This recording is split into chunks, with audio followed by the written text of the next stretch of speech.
Hello and welcome into another edition of the JMac podcast. We're going to be starting something brand new that I'm very excited about, something that we hope will become its own separate podcast, and we're calling it Informed Utah. This is going to be interviews and commentary from state lawmakers and people who are involved in the process of setting policy in the state of Utah. So our goal is to produce these perhaps once a week to start out, and then we'll do more as we go along. And we're calling it Informed Utah. So hopefully, again, we'll have our own Facebook page for it, and we invite you to participate along the way and to also send us questions that you would like to have answered. Maybe what are those burning questions for you in the state of Utah right now? Our first podcast has to do with the criminal justice system and police reforms in the state of Utah. We know from the Black Lives Matter movement, social justice movement, that there are calls across the country to reform both the criminal justice system and the policing system. Well, we wanted to really do a deep dive on that issue, and so we spoke with Eric Hutchins. This is a state representative, District 38, and he has made it his business to learn everything there is to know about the criminal justice system in the state of Utah. And I have to tell you, I was really impressed with what he had to say. I learned a lot. There are a lot of reforms that have already happened and big changes that have happened in the state of Utah. And so I'm very excited to bring this information to you. And I've invited Stuart Call to join us on this interview. We spoke with Representative Hutchins last week. So here it is. And again, great information that we're excited to bring you. You've been focusing a lot in on criminal justice reform and, with Black Lives Matter taking such a forefront and defund police, a lot of people are trying to figure out, what does this look like? Are there legitimate reforms that we need to put in place? And Utah being different than every other state, I know that our concerns are different than other concerns. So just off the top of your mind, what are some of the things that you think about when you think about criminal justice reform or police reform?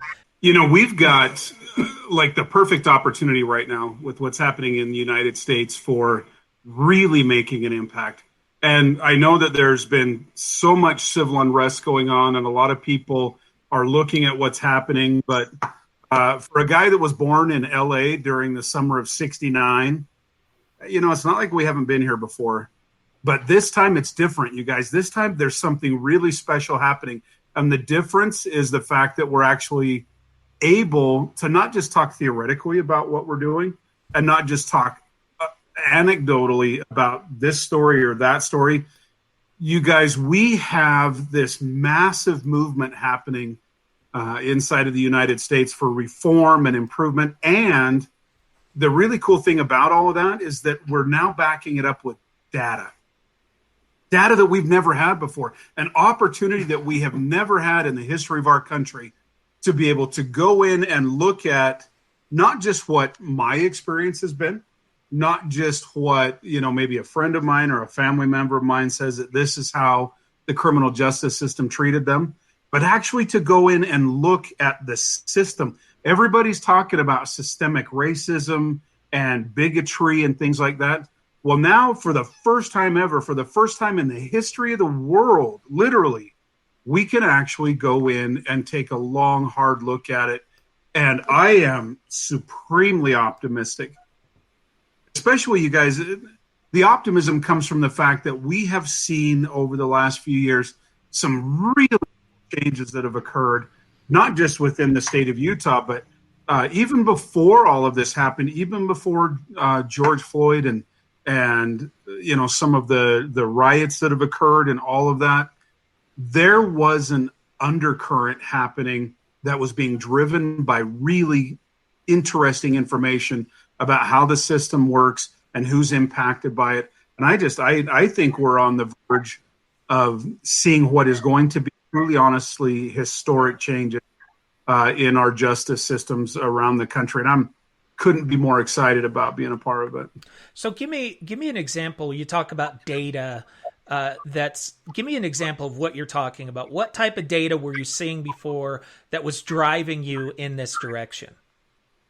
So we did a massive criminal justice reform package in the legislature back in 2015. It was called the Justice Reinvestment Initiative.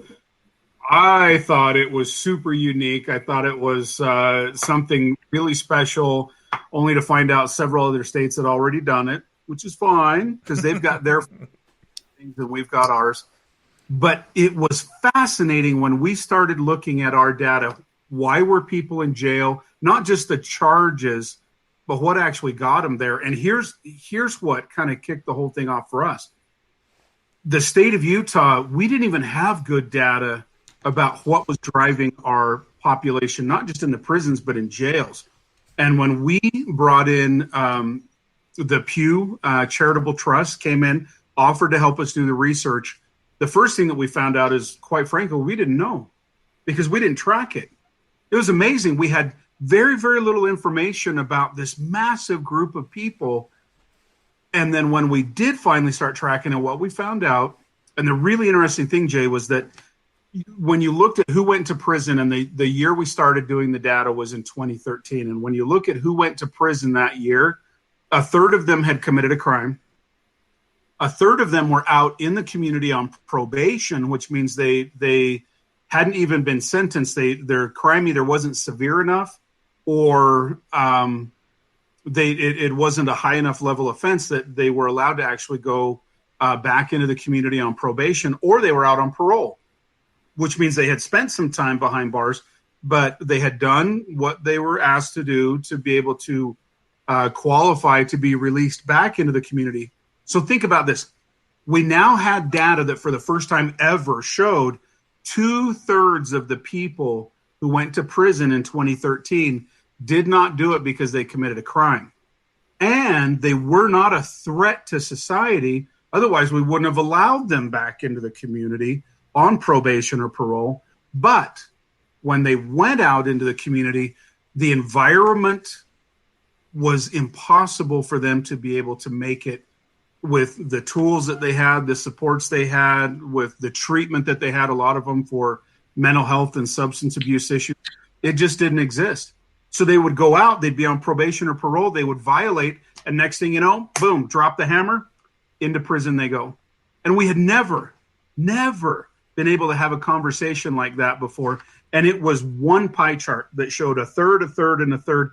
And we did major criminal justice reforms driven primarily by just that one data point. There was a lot of other data. I mean, it wasn't that superficial, but just that one data point made everybody stop and look and go, so if they're not a threat to community and they've served the time that we asked them to, and something went wrong, maybe they didn't pay their fines, maybe they missed an appointment, maybe, I don't know, maybe they're using drugs again.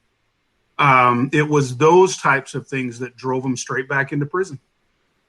Fascinating. 2/3, you said? 2/3, isn't that amazing? 2/3 of the people went to prison, to the state prison. And when you look at the jails, it's very, very similar data. So when you look at the people that are incarcerated, a lot of them, it's not because we're scared of them. It's because we were angry at them. And that was the conversation that really changed. Now, granted, people got to do what they got to do. You know, if you're going to go out and do bad things in society, you got to make it right. But then the question started getting down to, well, why? You know, what is it about the circumstances that they're in or the environment that they're in that doesn't allow for that? And that has changed our entire conversation in the criminal justice space. And I think that's what people are asking for. I think when they talk about reforming policing, I don't really think, you guys, in my opinion, when they say defund the police, I don't think that's what they're actually saying. Get rid of officers. We don't want anybody to answer a 911 call. I don't think that's what they're talking about. I think what they're really asking for is we need a different type, because there are some people out there that have serious problems and they need serious help. And if we don't get them serious help, they're just going to end up being a criminal problem again, and they're going to go back to jail. So people are demanding, I think, a bigger package, a more complete package that really can help people sort out their problems. So kind of going from that, I got two questions. That was 2013 that you guys were able to look at that data and see what was going on. Since then, here in Utah, what kind of reforms has Utah made to kind of move in the direction to prevent that from happening? Yeah, well, the first big thing is that we actually now start collecting data, which is huge. And one of the big reforms that has come from that is the severity of the penalties. You guys, when I first got in the legislature, if people were committing an offense and then they recommitted an offense, the answer was just get a bigger hammer, right? If they got busted for drug use one day and then 6 months later they get busted again, well, obviously they just need to be hit with a bigger stick and that'll solve everything. And so when I first got in, it was so many misdemeanors were being bumped up to felonies, and felonies were having additional time added on, and there were all these enhancements that were being added, and we reversed that. That if it was something that was obviously being driven by a substance abuse addiction or mental health, and here's the really interesting piece of data. We started doing it at the state level, but we now have a couple of counties that are collecting excellent data. Salt Lake County, huge shout out to them, especially the sheriff's office and a group that they call the commission, the Criminal Justice Advisory Commission in Salt Lake County. And then also in Washington County, they have what's called court services. Both of them have started tracking the same thing for counties. And what they have found is that 80% of the people that are in prison are there with a dual diagnosis. They have a substance abuse problem and a mental health problem. It's amazing to me. Be off a percent or two on that number, but the vast majority of people incarcerated are incarcerated, and part of their issues deal with drugs and mental health. Wow, that's amazing. So what's next coming up in this next legislature? What do you foresee as your focus, and where do we go from here? Well, the really cool thing is, and I need to give a shout out to another legislator, Lowry Snow. He's down in Washington County, interesting enough. But we did an adult reform, you guys, and then turned around and did a juvenile one. And our reforms, have you ever heard of what they call school to prison pipeline? Mm-hmm. Are you guys familiar with that? Okay. So school to prison pipeline is very simple. You start getting in trouble when you're in junior high, high school, whatever. You get a label, you start being put into a different category, and then before you know it, you just end up in prison. And it's a national phenomenon. It happens everywhere. Lowry Snow ran a bill that was the Juvenile Justice Reinvestment Initiative, where we started doing the same thing, starting for the first time to really look at why do kids go to jail? Why do we lock them up? And there's some scary fetchers out there. But for the most part, it wasn't things that we're afraid of. Okay, it was truancy, it was smoking violations, there were just so many of those types of things. And so what we did in that legislation is we literally looked at, instead of waiting to start dealing with a kid when they first get arrested, because that's actually for a long time, that's where the system started. We didn't really pay attention until a kid got arrested, and then we started doing all kinds of stuff to try and help them out. But we started looking at, for those kids that got arrested, what was happening in their lives maybe a year before that, 2 years before that, starting to get a bit of a profile where we could look at it and say, we have a pretty good idea that if a juvenile, a boy or girl is out there and they're doing these types of behaviors at this stage, odds are very good that they're going to end up in the criminal justice system. And so how do we go way in front of that and start helping them early? Now, here's the good news, the great news on this. That piece of legislation has only been in effect, maybe a couple of years now. So not very long at all. It has had such a dramatic impact that we now incarcerate 75% fewer kids than we did just 5 years ago. 75% fewer. We have lockup facilities in the state that were built for juveniles that are completely empty. In fact, just this coming week, They're going to do a grand opening in Washington County where we took an empty juvenile facility, completely retooled it to what they call a diversion center for adults. We have courtrooms, juvenile courtrooms that are completely empty. The courts don't have anything to do, so we've actually moved the judges out to go help with other stuff in the justice system because there's no caseload for them. It has been just such a wonderful thing to see, and that's my point about being optimistic.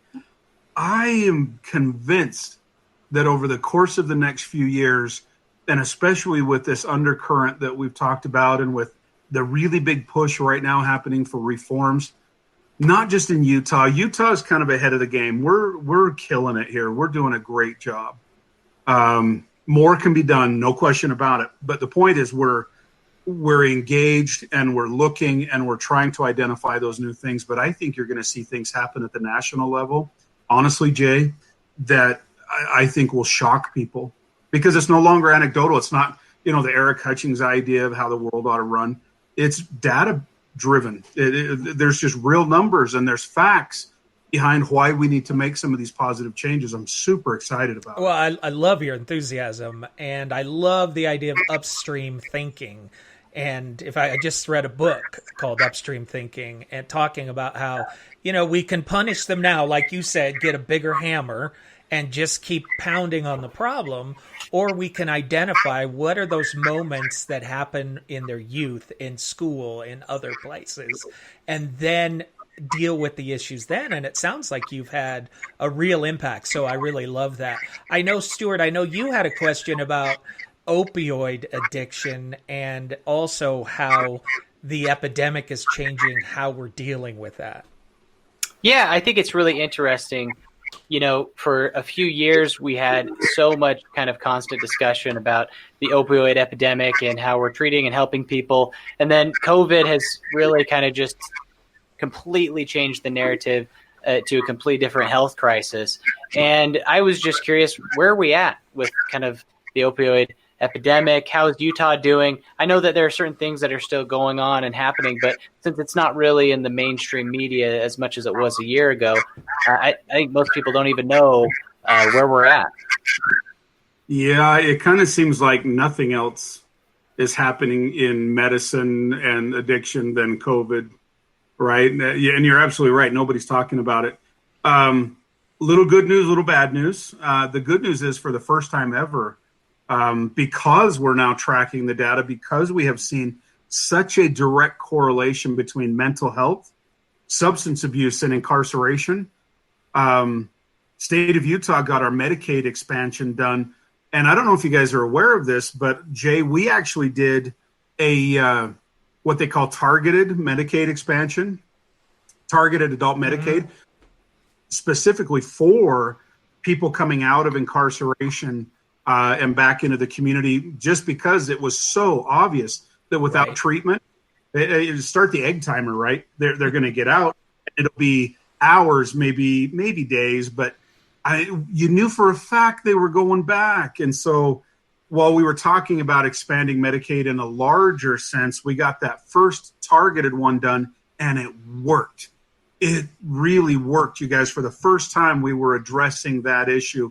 And I think the success from that is actually part of what led to the full Medicaid expansion, because it just showed that if people can get treatment, for all kinds of things, but in the substance abuse arena, again, going back to your, what did you call it, upstream, right? Yeah. Thinking. Yes. That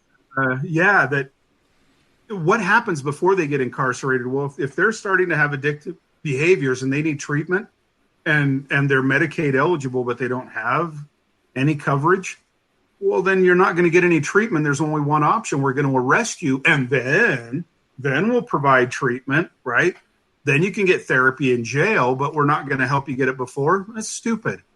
And so that's been the really big change. But the concern that I've got right now is when you talk to therapists that are out there, people aren't coming in like they used to be. You have people that are hardcore addicts, and you can't find them. They've just sort of wandered off. They've floated out into the wilderness somewhere. People aren't getting the treatment, and those providers are actually seeing very large increases, the ones that I've talked to, in the number of people that are coming in, especially on mental health issues. And then when you look at our alcohol sales in the state, because we have state alcohol stores, right, for better or worse, our alcohol sales are through the roof. Well, when you have people that are isolated, when you know you've got people that have addiction problems that aren't getting treatment, when you know that a lot of those addictions are alcohol and substance abuse related, and they're just not getting the treatment that they need, the treatment capacity is increased. That's the good news. People are paying attention. They're really buying into the idea that the science has proven that you don't just stop an addiction. You have to get treatment to help you do that. But I'm telling you, I'm a little concerned about what we're going to see over the course of the next 12 months or so, as some of this isolation starts to really have, a big impact in people's lives, especially on their sense of well-being and maybe their mental health. Well, I totally agree with you. And I've been seeing studies, not just in the state of Utah, but nationally and even internationally, that people are going to their doctors for anxiety medications. They're going for opioids. This is a huge mental health crisis, COVID-19 is, both for adults and for children. And I think that's why in Utah you see the uptick in alcohol, because those are people that are just self-medicating with alcohol. Other people are using a doctor to do it. And so the funding for mental health, how it's affecting our children, I think as a state legislature, you're going to have some major things to deal with over time. Yeah, it's going to be. And the nice thing again is, I think we're getting away from that whole concept that the first way to reach out and react is making an officer who doesn't want to necessarily be the bad guy be the one who goes out there and pulls somebody off the street to get treatment. Which, by the way, to that point, Davis County, the Davis County Commission, wonderful job, along with their sheriff, Sheriff Sparks, opened up what's called a diversion center. Have you ever heard of a diversion center, Jay? First one in the state. No. So a diversion center, it's a really cool model. Again, we're not first, but by the time we're done, I think we'll be best. A diversion center is where a law enforcement officer is out in the community and they see something happening, and it's pretty obvious to them that it's not necessarily just somebody being a criminal bad guy, but there's a mental health episode or a really bad, like an addiction episode happening. Those law enforcement agencies in Davis County now, so it's Bountiful, it's Layton, I think Farmington, I can't remember how many they've rolled it out to, but they can actually pick that individual up, take them to what's called a diversion center that was opened by the county in a partnership with Davis Behavioral Health and with the sheriff, and they can actually drop them off. They never press charges. They're not booked into jail, but they are there to get treatment. And now that people are starting to realize that law enforcement can actually help them be the gateway into treatment, you are hearing stories. When you talk about policing reform, seriously, Jay, I think this is it. Because you hear stories now from like your Bountiful PD where people will actually thank them.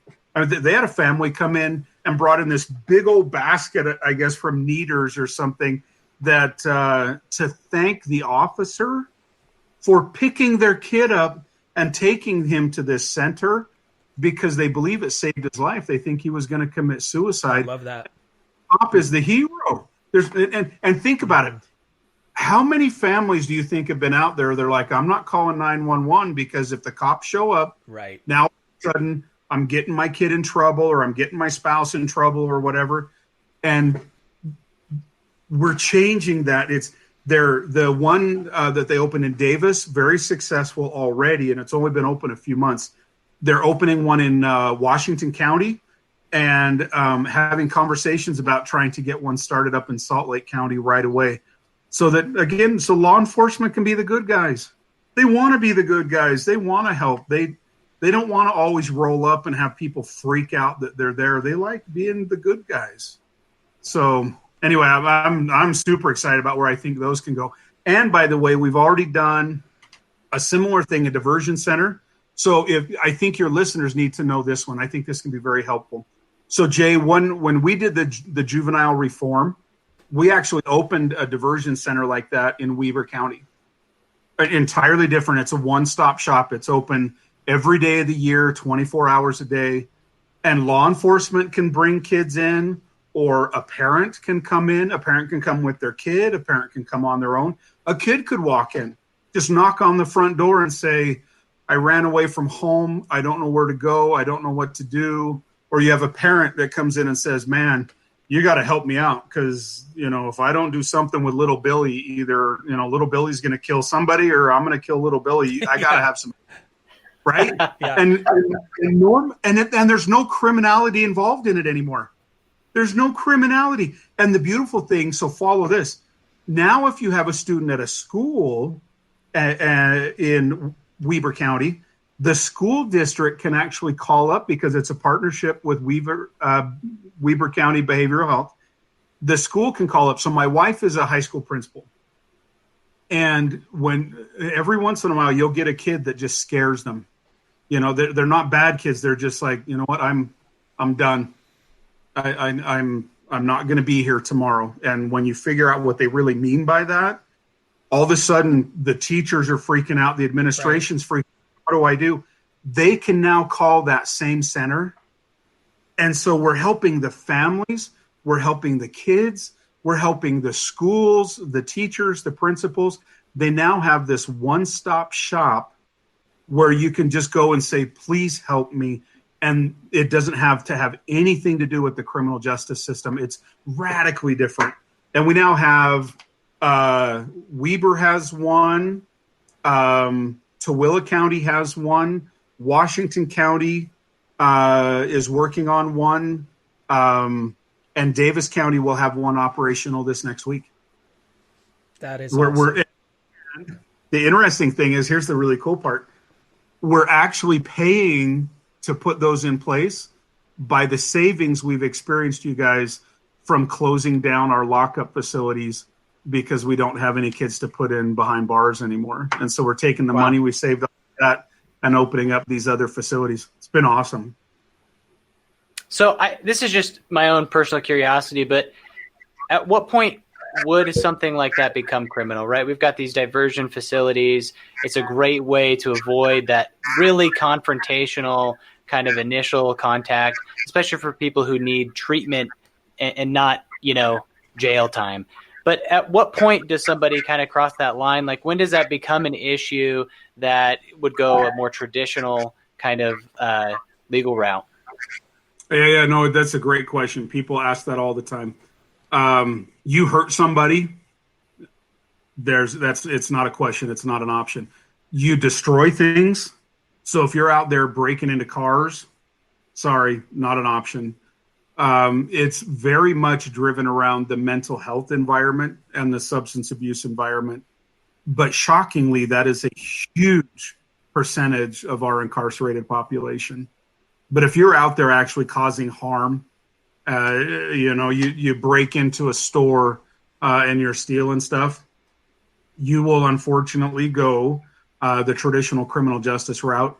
If you're just hurting yourself, or if you look like you might be a threat to others because you're having, like I said, a mental health episode, then you're a good candidate because they have, and they can go the whole gamut. You can have, fairly simple cases of somebody that's just dealing with an addiction all the way up to somebody who has a pretty serious mental health problem, because they can take them, and after they drop them off at these diversion centers, they don't usually stay there for more than maybe 24 hours while they figure out what's going on with them, what are the real issues, and then move them off to some kind of a treatment. And some of those treatments are very, very intensive because they got some pretty serious issues going on, and they may need to be hospitalized. They may need to get on special medications, supervised by medical professionals, stuff like that. But the criminal part, and people ask all the time, so this is just a hug-a-thug program, right? And the point is, no. If you are honestly out there hurting people, if you're destroying stuff, nope, not an option for you. But if you're just struggling and your family's struggling and you've got issues that you just can't deal with, they're just too big and too complicated, well, the state of Utah is now going to become an asset and an ally to helping you solve that without having to involve the courts.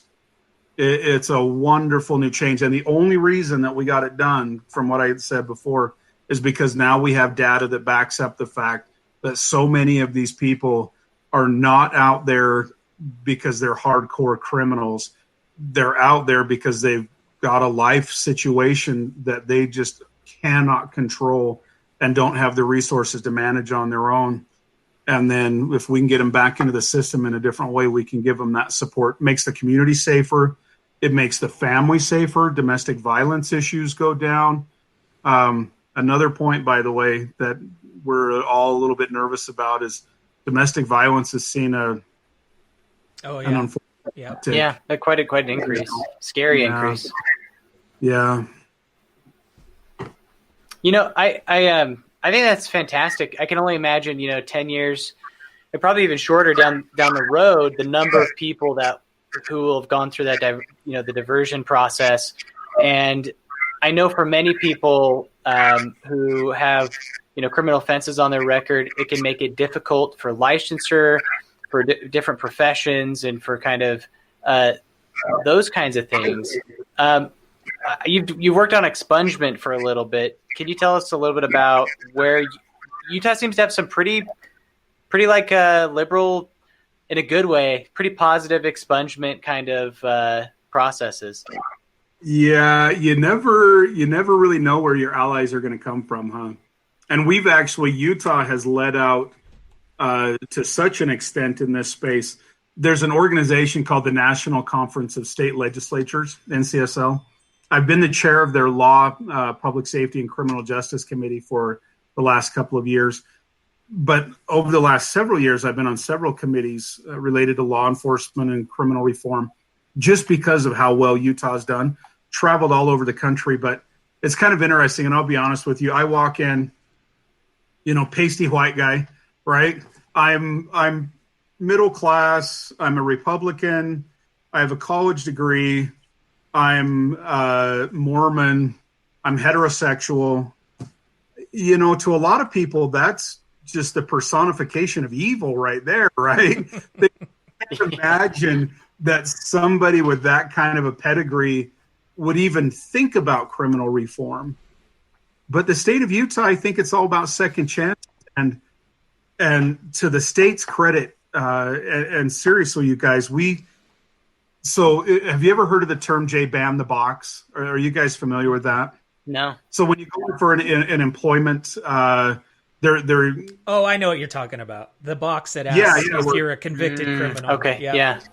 Yeah, exactly. That's exactly the one. Yeah. So there's a huge push to do what they call ban the box. Mm-hmm. Well, the state, we just went completely around that. We made it irrelevant, so you don't need to ban the box. And the reason was because if you got a felony, it was black or white. It was binary. If you had a felony, then the simple answer was there was a tremendous number of professional licenses you just couldn't get. And it may have been a felony for poaching a deer, and now you can't get a cosmetology license to braid hair because at some point years ago you poached a deer or something like that. So they're not always correlated. Well, to the credit of the folks at the Department of Professional Licensing in the state of Utah, they went through, and I'm actually a little blown away by how earnest they were about this. And instead of just saying a flat out no, they have now gone through and correlated which crimes would make it so you would not be granted a certain type of license. So obviously, if you've abused children or kidnapped a child or something, we are not giving you a daycare license. It doesn't matter when, not ever. But, let's say that it was an old drug offense for possession of marijuana, and now you want to get a license to sell automobiles or to be a real estate agent or something like that. They've now gone through every single license. This is very cool. And put down which ones are an absolute no and which ones are a maybe and which ones are if it's been this amount of time or this amount of time, then it's not even an issue. And in fact, I'll give you a great one. So there's so many people that have come out of substance abuse that have gone on to college. They want to help other people get through it. And a lot of them have gone on to college and gotten bachelor's degrees, some even master's degrees in counseling and social work and things like that, only to find out after the fact that we wouldn't grant them a license. Well, the very cool thing now is you can actually submit to the Department of Professional Licensing and get a letter, a certified letter from the state that says, based on your criminal history, if you were to apply for this license or whatever, the state of Utah would grant that to you. And so now you've got all of these tracks that instead of hoping or wishing or maybe someday I can be a useful member of society again, now there's actually a track. There's bad people out there. We're not naive to the fact that there's some really bad people. That's why we're building a beautiful new prison. It's going to have very thick walls, big ugly guards. I mean, we're going to have a great prison. If people want to get locked up, we'll lock you up. We will do that for you if that's the kind of person you are or that's the kind of person you want to be. But our point is, instead of wasting time and resources and money on people that need treatment because they're really only hurting themselves, then we can put that money and that time and those resources into chasing really bad people and making dang sure that they stay locked up and out of society. I think that's just awesome. I mean, I know for many people, it's a specter that hangs over them, and it can, I mean, even 10 years later, depending on what the criminal offense may have been, it makes it almost impossible, especially with some of those professional licenses. It's debilitating. I've seen it, with close friends. And so that's fantastic. I need to add, outside of just the professional licensing part, we've made some pretty radical changes to our expungement laws. So there were people in the state, there's even attorneys in the state that'll say, well, you can have maybe one of these and one of those, but anything other than that, sorry, it's not an option. That's no longer the case. There is, you guys, a list. If you've done something really icky, and there's some really disgusting crimes out there that we're just like, sorry, you're going to wear that for the rest of your life, and we don't care. But for everybody else, so I'll give you one classic example. There's a young man, when he was 18, he's a good kid, he's a really good kid, but when he was 18, he got really drunk with a couple of friends and carjacked a car on his 18th birthday, the day he became an adult. And in that one episode, there was like all of these offenses running from the cops. I mean, just like this little laundry list of things within about a 4-hour period of time. And historically, that would have been too many. It would have been seen as just, this is a hardcore criminal, and we're not even going to look at that. It's not the case in Utah anymore.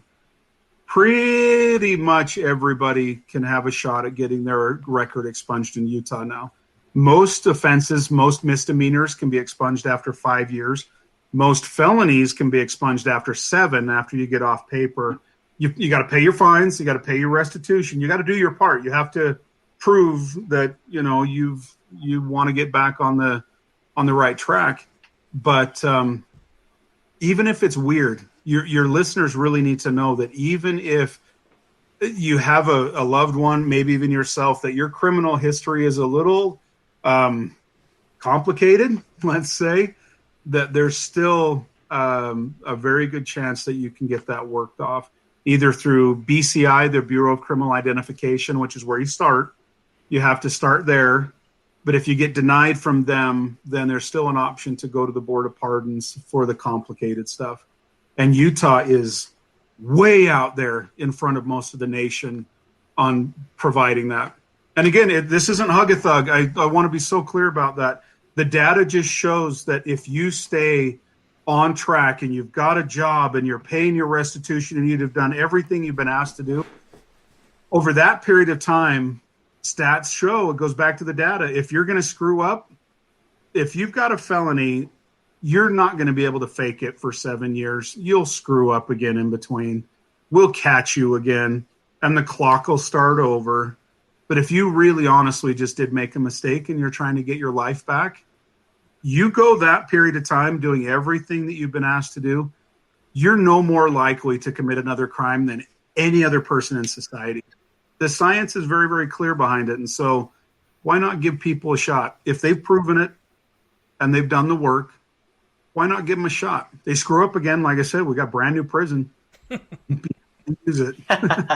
Well, there's like a big economic component to it. I think people sometimes, we think about it, but we don't kind of connect these two pieces where we might go out and about, drive through a part of town that maybe we don't feel as comfortable in as we'd like to. And sometimes, I'm guilty of making judgments, but when you kind of put some context into maybe some of the circumstances that people are in, why they're in those circumstances, and then maybe some of the public policy that has made it difficult for them to get out of those circumstances for whatever reason, I think being able to go this route of, a diversionary process and expungement, other things, has a real economic impact on our communities. And it's something that, like you said, if somebody can, get a contractor's license, move on with their life, become productive, or, even if it was just a one-time mistake, if they can do that, I think that it just makes everything better for everybody. Yeah, no question. And again, the data backs it up. That's the great thing. It's no longer anecdotal. It's not your opinion and my opinion against the world. It's just, there's really good data that if people have certain things that they've accomplished, and again, maybe even more importantly, when people suffer from mental health issues and when they suffer from serious addiction, yeah, everybody gets a break while they're locked up, but they're all coming home. And if something hasn't happened in between, so I guess the question is, what if we could provide the treatment before we have to do the lockup?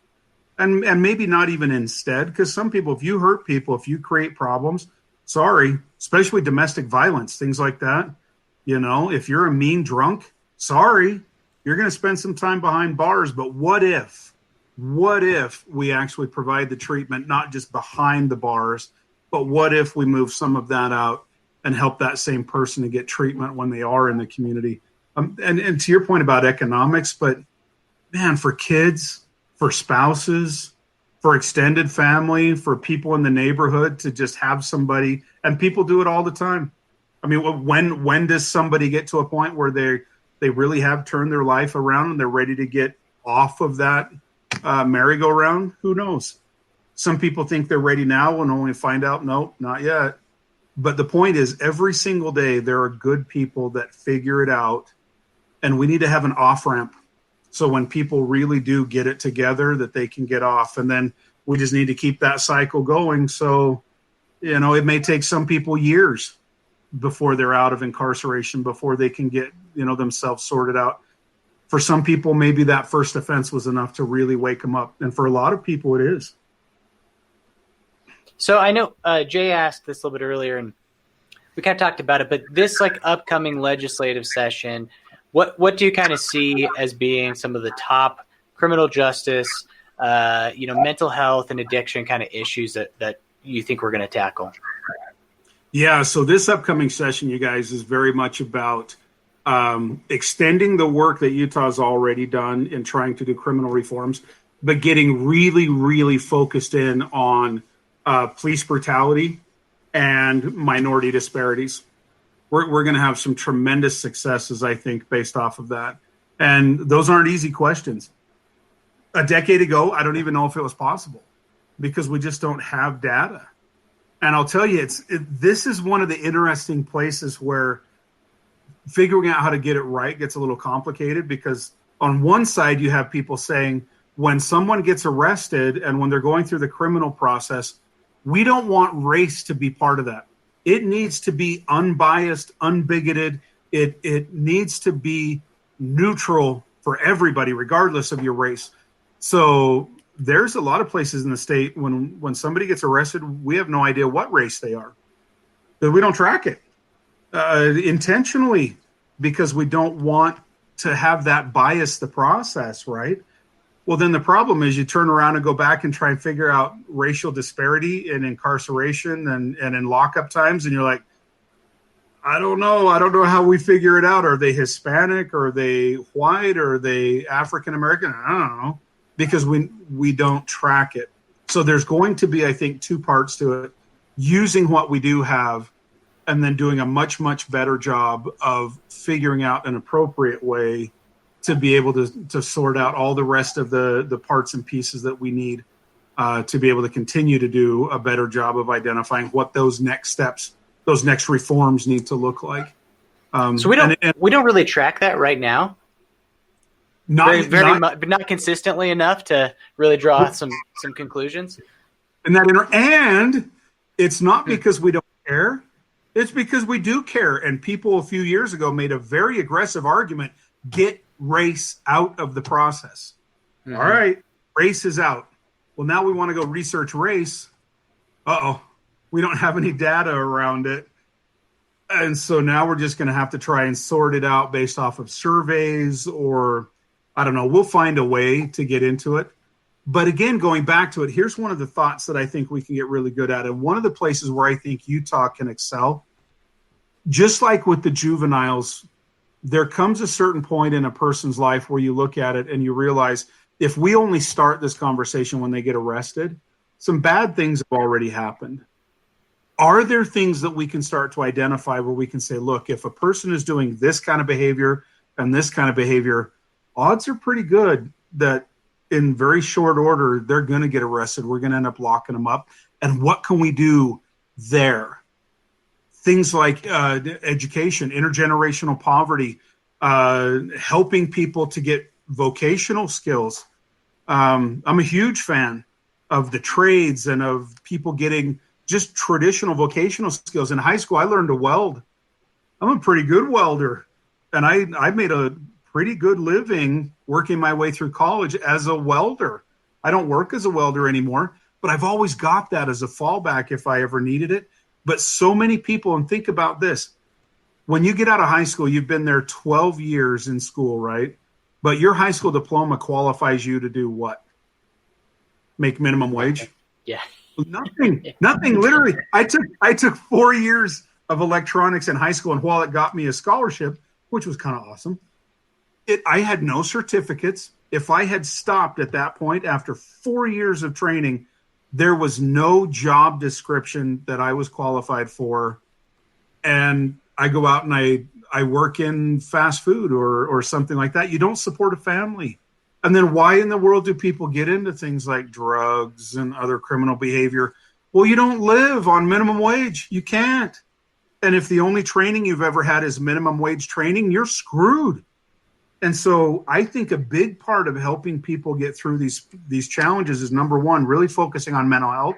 But number two, providing really good post-high school or even during high school vocational work where people, they're doing good in here, they're doing good in their hearts, and they've got a skill set that's going to allow them to succeed. We start throwing some things like that out into society, and I think you're going to see massive changes in not only the criminal justice environment, but how law enforcement is perceived, how the whole system is perceived. But I'm very happy that we got to bring this subject up, because think about if we're locking up 75% fewer kids, imagine what happens when those kids become adults now. Kids that never got into the pipeline. Imagine what will happen to our adult prison population a decade from now.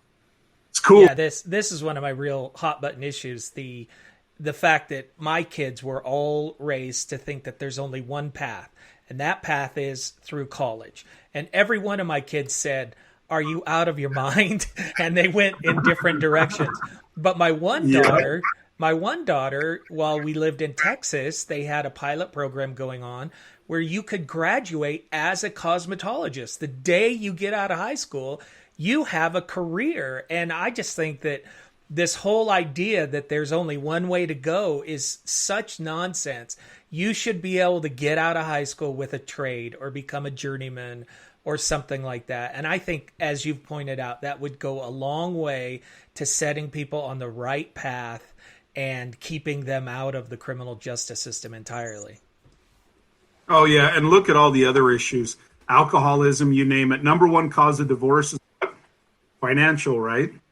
Yeah, you help somebody up. So my background's in finance, and I one of the best clients I ever had, one of the highest income earning clients I ever had, was a gas line welder.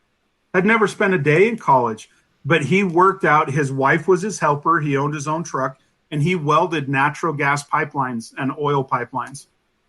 Now, granted, different conversation about, your environmental stuff. But my point is, this guy was making, between he and his wife, almost $300,000 a year and had never stepped foot inside of a college campus. Just became a certified welder, got really, really good at it, and off he went. That's not a bad wage either, is it? No, not at all. No, that'd be nice. I could go for that. Yeah. Well, listen, Representative, I think that we've kept you for long enough. I'm actually very encouraged by the conversation. I think there's a lot that you're doing that Utahns just are not aware of. So I'm really excited that we can share some of that. And thank you guys so much for being such a great voice. So I don't know about you, but this interview really gave me hope. I think that Utah is leading out and doing some wonderful things. And I was so excited to hear it. We hear so much doom and gloom going on right now. It's nice to know that there are people like Representative Hutchings that are doing an incredible job and making a difference. Now, please help us continue to make a difference. Again, we want to bring Informed Utah to you on a regular basis.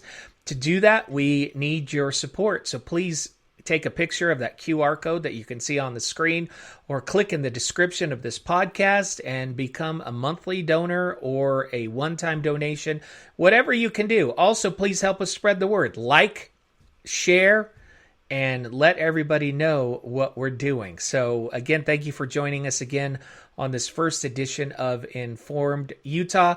Lots more to come here on the JMAC podcast.